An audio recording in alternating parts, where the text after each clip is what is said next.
Hey guys, welcome back. I am Stu and this is Frightmare Hills for Rollercoaster Tycoon Classic. We have completed this park once, only just, I might add, but we know how to beat these parks now. This is one of those harder guess generation scenarios, just like Southern Sands and Venus Ponds. So we are going to smash this scenario. A scary park with a giant centerpiece coaster. Your objective, to have at least 1,500 guests in your park at the end of October, year 3, with a park rating of at least 600. So this one's slightly different then because it's got free admission, so you're charging for the rides. See what we've got to begin with. Transport rides, some gentle rides, a very good selection of coasters to begin with, some thrill rides, water rides, and a load of shops. And to be honest, we're probably not going to do anything apart from building coasters. I'll explain in detail, but for now, let's just put all our research onto shops. We've got plenty of coasters, and to be honest, I figure we can do this scenario with only around 6 coasters. And we've already got one of those built. So let's have a look at this one to begin with. This is Frightmare. So for this scenario, the trick is you need roller coasters that are over 600 meters, which is just under 2,000 feet, and over 6 excitement. So this one is easily enough. Now, what I did when we first played it, which I'm going to do again now, is I got rid of this little fiddly bit at the start and just go straight from the station onto the chain lift. I think I split the station in order to create an extra block break section to have one. So you'll have one station for exit, one station for entrance. I also split the paths as well. So we had a separate exit path and a separate entrance path, and also added a brake run and block break at the end. So I'm going to do that. And then once I've done that, I'm going to put down a load of shops, tidy up some of the paths, maybe go straight across there where that piece of track is missing. And then I'm going to start putting down some coasters. Now, as I mentioned, we're going to be charging for rides. We're going to put this up to £10, and I'm going to put down a few coasters just around the place to act as both place markers for future and also to earn some money. So I'm going to crack on, and I'll explain everything when we come back. October year 1. So as you can see, I've got rid of the fiddly bit from the start of Frightmare.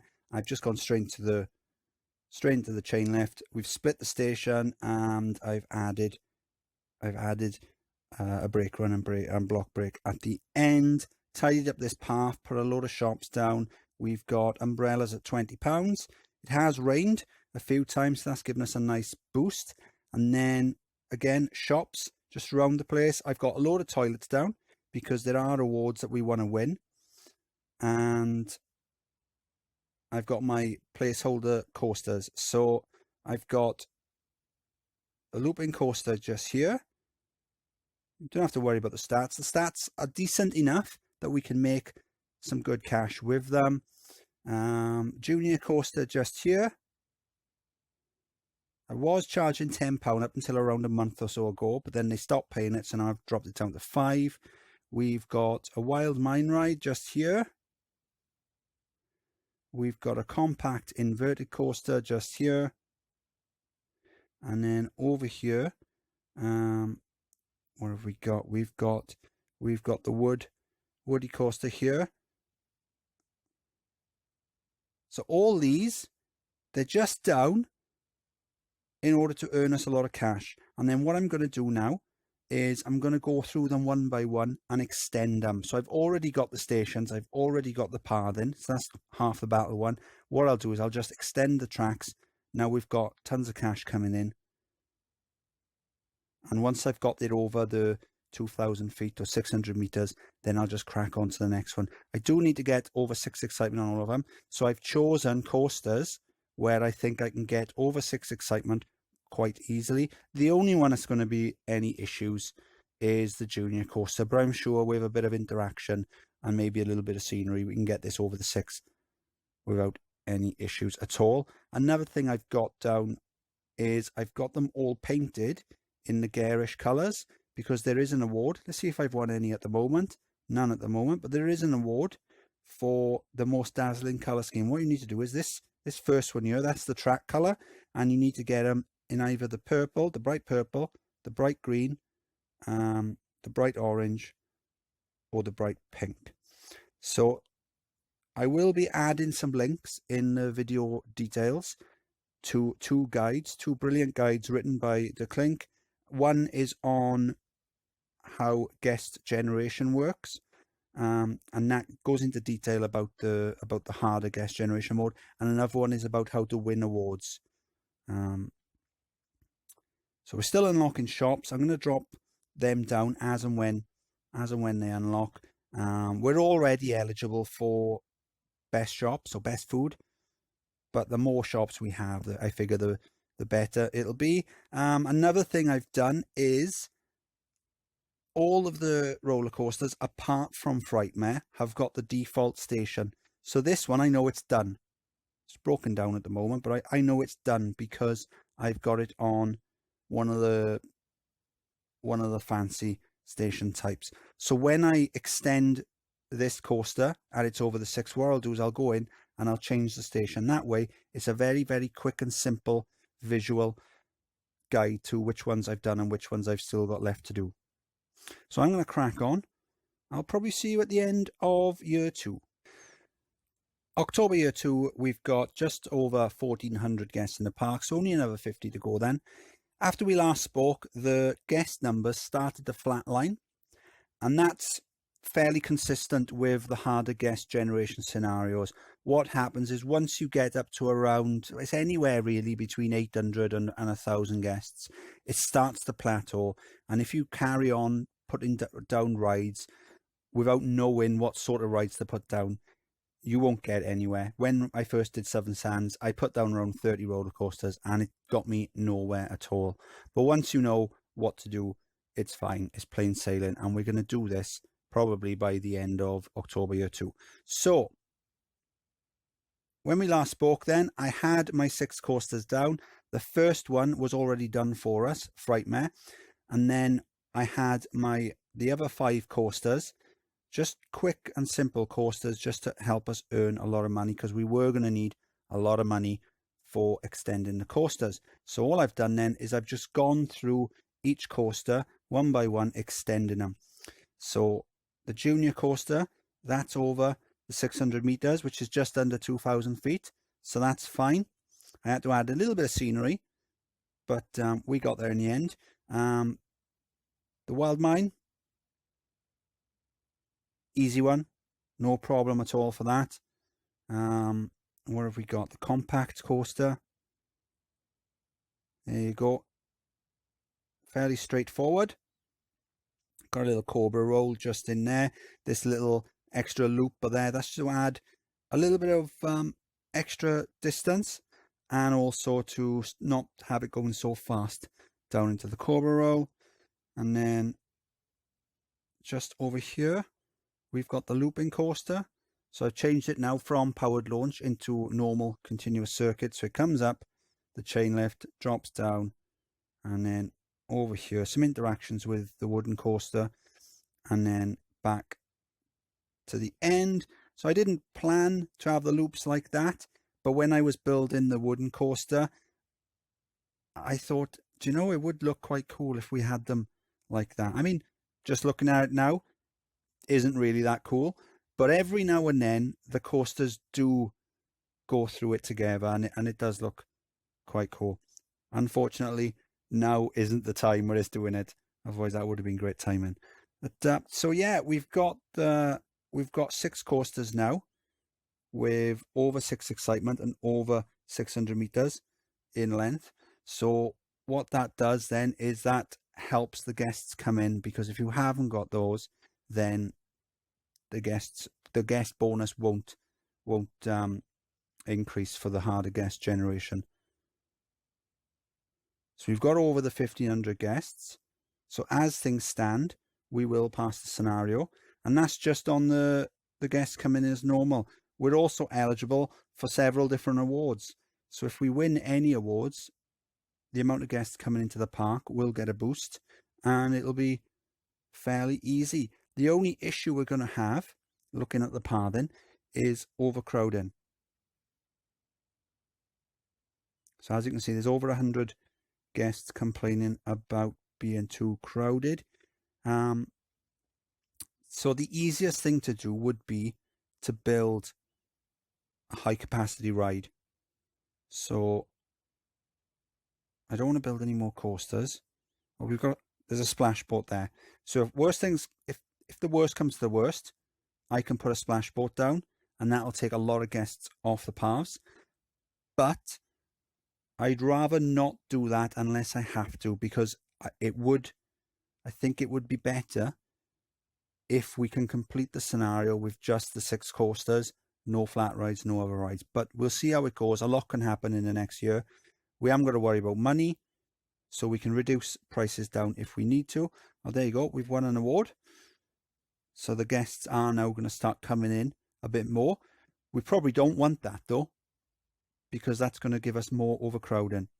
But we'll see what the next year brings, and if we need to, we'll build another ride. August year 3, the worst has happened. We've got over 500 guests complaining about it being too crowded, and I'll show you something really cool that I've just found out the other day. If you click on the guests thinking it's too crowded, or any of the thoughts, and then click on the map, you see it flashing? So it shows you which guests are thinking that. So let's go back. I'm not hungry. So it's changed. Let's do one that's not quite as... I've already got a hat. So all these guests here flashing, I've already got a hat. That's pretty cool. All the years I've played this game, the original and classic, I never knew that, but I found out the other day. Right, so because the park is so crowded, our rating is tanking. I mean, I'm not panicking. I've already saved the game, so that's fine. So what I'm going to do now is I'm going to drop down a splash boat. We've got a lovely area just here to build the splash boats, and then that'll bring the overcrowding under control, hopefully. Anyway, one thing I have been trying to do is add in seating areas, get guests off the paths. So I've added seating areas just around here and around here. It's worked a little bit, but nowhere near the amount that we need. So I'm going to crack on with the splash boats. I'll see you in October. October year 3. Why did we even panic? 1,800 guests in the park. The rating is back up over 900. Guests in the park starting to climb again. We've got over 300 more than what we needed. So I just dropped down this splash boat now quickly, and this is soaking up so many guests. So we've got, let's see, there's 100 guests in the queue, and there's another 255 guests on the ride. So we've got over 300 guests committed to this queue. So that's 350 guests off the paths. Less people complaining about overcrowding. Let's have a look. It's too crowded here. Only 48. Massive difference. Massive difference. Now I know about that map trick. I'm going to be using that all the time.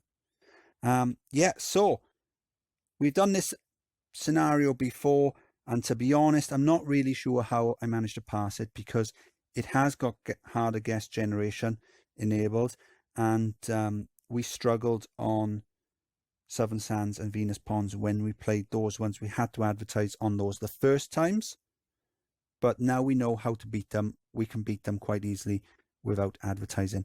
So the first thing I did then is I modified Frightmare a little, got rid of the little fiddly bit at the start, split the stations, added a brake run and block brake at the end, split the paths as well. So that's one coaster done. Raise the prices to £10 a go, because we're charging for the individual rides on this scenario. And then I placed some placeholder rides around. So I put a looper up there, very small design, a small junior coaster, a small mine train, a small compact inverter, and a small wooden coaster just over here, all set to £10. Had to reduce some of them down to £5 after almost a year because the guests wouldn't pay, but that gave me enough money that I was then able to go through them all in year 2 one by one and extend them. So by the end of year 1, we had around 850 guests, I think it was. Once it got up over 900, that's when it started to plateau. That's when the harder guest generation started to kick in, and it feels like there's a guest cap. The generation of new guests is decreased by a huge amount. So it's pretty much as soon as a guest leaves the park, another one comes in. That's how it feels like. It feels like a club when it's really busy and the bouncers won't let any more in unless someone goes out. So what we did in year 2 then, we just extended each of the coasters one by one until we got them over 600 meters, which is just under 2,000 feet, making sure that they're all over 6 excitement. And once you've got a coaster that's over 6 excitement and 2,000 feet, the guests will start to generate again. That ride will start to count for the guest generation. So we did that with the Junior. We extended the Mine Train, the Compact, the Wooden Coaster, and the Looper. And then by the end of year 2, we had the 1,500 guests. Going into year 3, we were suffering from a little overcrowding. But what I wanted to do is I wanted to try and do some things like adding seating areas, that sort of thing, in order to try and minimize the amount of overcrowding. It didn't really work, and by August we had 500 guests complaining about overcrowding. They were starting to leave and the rating was starting to drop. As you can see, that little valley there between August and September. So that's when I dropped down a splash boats very quickly. Oh, hang on, there's tons of them waiting. That's not good. So let's click leave if another boat arrives at station.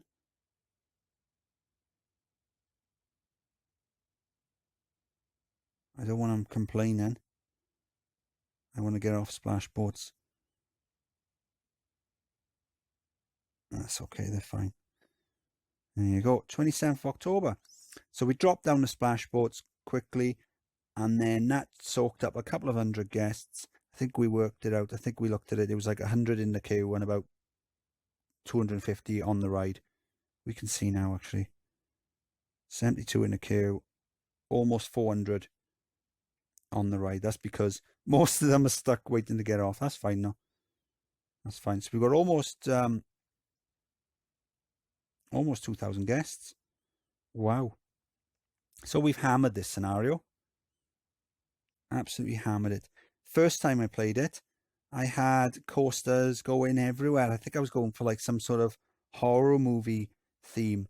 So the reason we completed it is because some of the coasters must have been over the 2,000 feet. And then that counted for the hardest guest generation. We had loads of flat rides.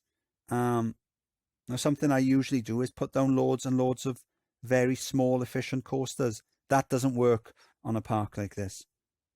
And we've completed it. And yeah, as you can see, we must have added a ton more rides than this the first time, because the park value would have been higher. Otherwise, that's why it's not letting me put my name in again. So that was Frightmare Hills. If anyone's still having issues with this park, I'm sure after this video, you'll find it a lot easier. Once you know to build coasters that are over 6 excitement and over 2,000 feet, you should do it without any issues at all. It gives you all the rides that you need. Plenty of coasters to begin with, and they've also got the splash boats as well. One thing that we did unlock was the ATM. That's the cash point. There you go. There's one just there. I've got a few around the place, so that'll help as well. Okay, so I am Stu. This is Frightmare Hills. If you enjoyed the video, please like and subscribe, and I'll see you next time. Bye.